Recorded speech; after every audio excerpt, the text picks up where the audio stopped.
Ndugu waandishi wa habari na wananchi kwa ujumla, Jeshi la Polisi mkoa wa Iringa tunaendelea na kazi za kwetu za kioperesheni za kila siku za kawaida, lakini napenda tu kujulisha umma kuhusiana na taarifa za ndugu Ibrahim Myovela na wenzake watatu ambao ni Asajili Anthony Mwasika na Ali Kalolo, ambao kupitia mitandao ya kijamii kuna taarifa kwamba wamepotea wakiwa mikononi mwa polisi. Ifahamike kuwa ndugu Ibrahim Myovela na wenzake hao walituhumiwa kuhamasisha maandamano, kutoa maudhui ya uchochezi dhidi ya serikali kupitia mitandao ya kijamii kwa lengo la kuvuruga uchaguzi mkuu wa tarehe 29 Oktoba mwaka 2025,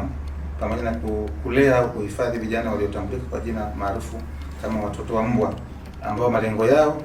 tangu kipindi kile mpaka sasa hivi yalikuwa ni kuharibu miundombinu ya serikali ikiwemo umeme kwa maana TANESCO,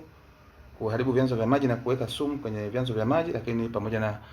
maeneo mengine kama Tazama Pipeline ambako ni bomba la mafuta. Baada ya kufanya ufuatiliaji, tarehe 24 mwezi wa 10, mtuhumiwa Asajili Anthony, mkulima na mkazi wa Ihemi mkoa wa Iringa, alikamatwa kwa makosa ya kuchapisha maudhui ya uchochezi dhidi ya serikali kwenye mitandao ya kijamii kupitia akaunti yake ya Facebook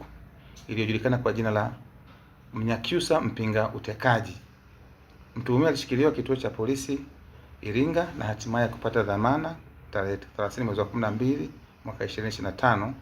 kwa masharti ya kuripoti baada ya siku 5 kuanzia siku hiyo. Lakini mtuhumiwa aliendelea kuripoti mpaka tarehe 15 mwezi wa kwanza mwaka huu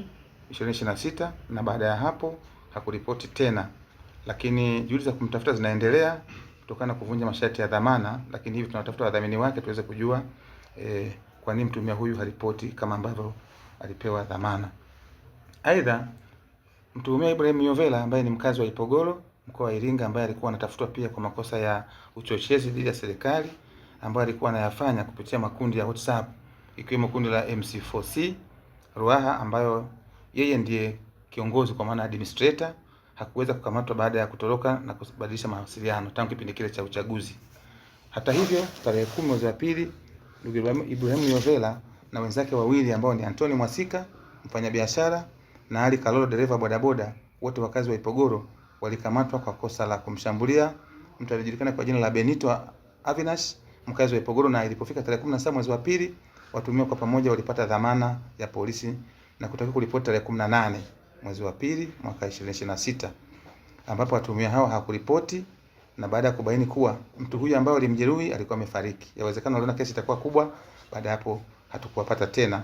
Lakini juhudi za kuwatafuta kwa tuhuma za mauaji ambao walisababisha kwa huyo mtu ambaye walimshambulia zinaendelea, pamoja na kuchukua hatua za kisheria dhidi ya wadhamini wake ambao walimdhamini. Jeshi la Polisi mkoa wa Iringa tunaendelea na upelelezi wa shauri hili, lakini tunaomba wananchi watupe ushirikiano kwa kutoa taarifa zitakazofanikisha kukamatwa kwa watuhumiwa hawa, ili hatua za kisheria dhidi yao zichukuliwe kwa tuhuma hiyo ya mauaji ambayo waliyasababisha kwa kumshambulia mtu aliyekuwa anaitwa Benito Avinash ambaye ni mkazi wa Ipogoro. Kwa taarifa za kwenye mtandao kwamba watuhumiwa hao wameshikiliwa na polisi na baadaye wakapotea sio za kweli. Kimsingi yaonekana wakimbia kwa sababu ya hituma ya mauaji ambao sisi kama jeshi la polisi tunatafuta mpaka sasa hivi. Kwa hiyo tunaomba ushirikiano wa wananchi wasaidie kuwapata. Yeyote atakayefanikisha kupata taarifa hizo, basi ajulishe katika vituo vya polisi au katika uongozi wote wa serikali au mtu yote ambaye anaweza kutufikisha taarifa hizi tuweze kuwapata na kuwachukulia hatua stahiki kama ambavyo sheria inahitaji.